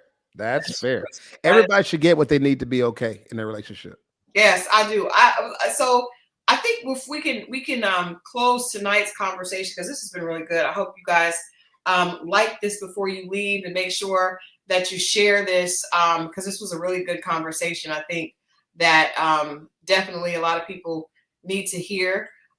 Make sure that you like and subscribe. Y'all know I'm not good with these things, but like and subscribe. Yeah. Thank you for having me. No, thank you for being here. Before you leave, let's answer our first, just your interpretation of the answer to the question that we started tonight with. I'll start with you, Jay, because you're our guest. Who do you think needs to be the most obsessed? Kevin Samuel said obsessed, or the most in love in the relationship, based on everything that we just shared tonight. Do you stick to what you said earlier, and how do you see it? I'm sticking. I'll recap and say it needs to be the woman. The man needs to be on his mission, and then he's to find the woman that is not only enamored with him, but enamored with his mission, and that will make sure they are both successful overall. Now, she can have her own mission, right? but he needs to have purpose. He needs to have the vision. And in order for him to do that, she needs to come along. She needs to love him more so that his vision, his purpose that God has given him is not diverted. There. Scorpio Moe. I love it. Fall in love with his program. Let him lead. If he's the leader, then you need to be more in love with the leader. Now, I'm not saying that it has to be a wide gap, but I think it's just healthier for the nurturer to be a little bit more loving. That's just me. Okay. Well, I just want to point out that Where's the Juice loves your couch, and it is very nice. Very, very nice. The background is very nice. I picked it up. Yeah, it looks like you're gonna smoke a cigar afterwards, and for sure. Man cave vibes.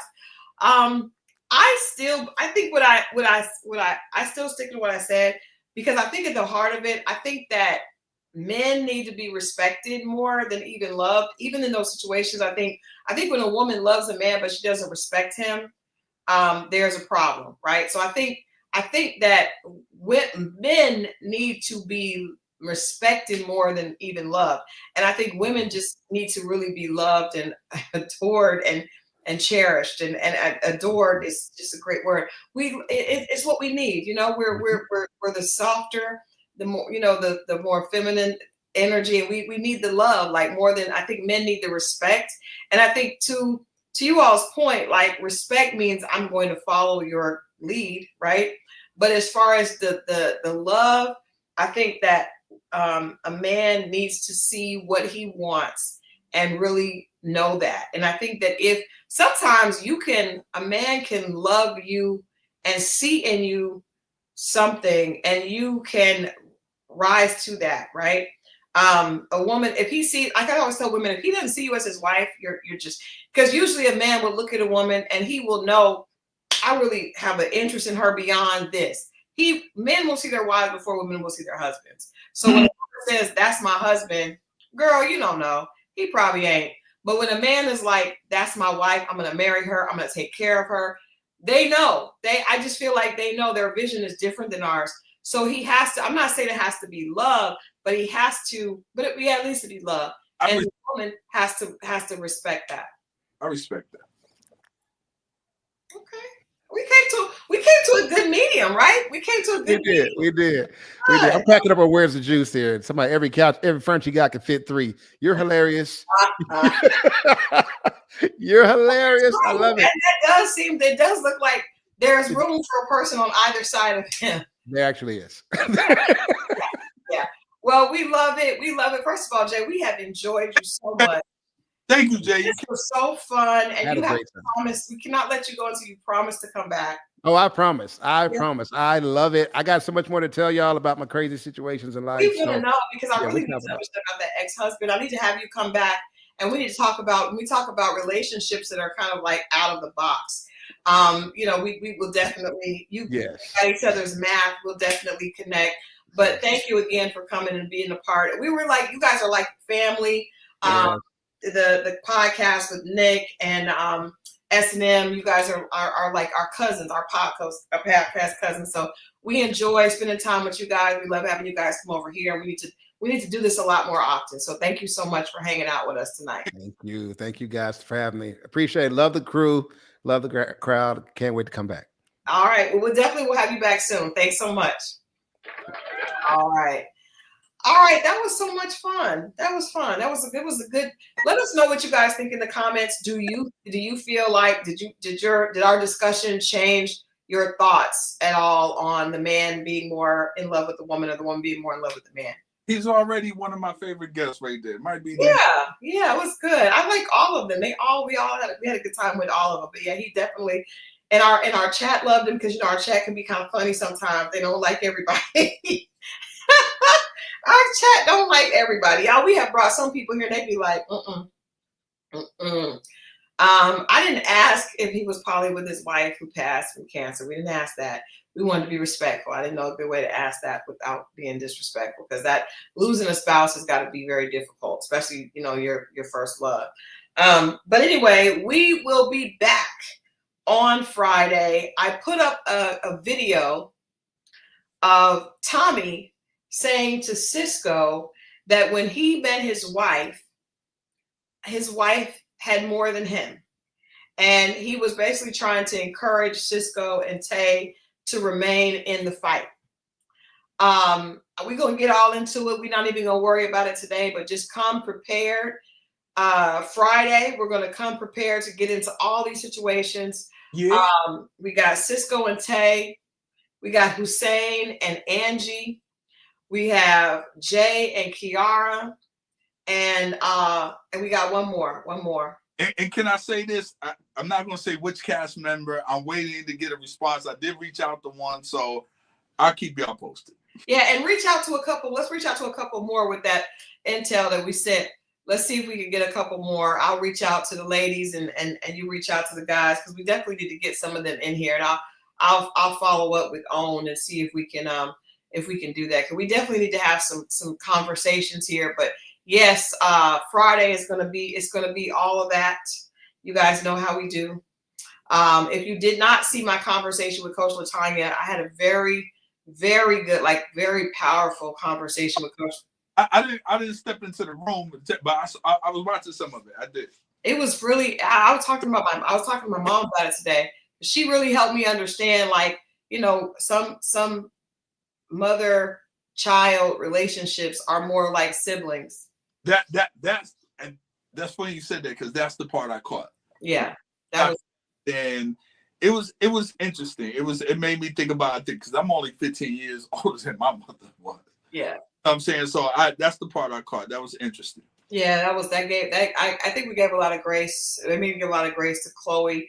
That's what I wanted to do. I didn't want to, you know, to attack it, because I saw, when you see as a mother somebody that really loves being a mother, and I feel like it defines who I am, and you see somebody say, I forgot about my child, it was just like, what? I was like, no, I don't want to touch that without having somebody here to explain what's going on. So if you didn't see that, please go back and watch that. It was really good. Tonight's episode, please share this with people. We need to cut this up and play a clip, because it was really, really, really good. I appreciate Jay's input, and I think we've got some really good information for people, just like even for us, you know, just how we look at love and how we perceive it and all that stuff. So we appreciate you guys, as always, being active in the chat. Make sure that you finish strong with this week. It's Wednesday. I know we've been seeing a lot of things negatively on social media, but stay prayed up, guard your mind, you know, stay in a positive space, listen to things that are positive, read your Bible, get in your word, and join us here on Friday, right? Friday night. All right. We love you guys for watching, and we will see you Friday at 10. All right, y'all.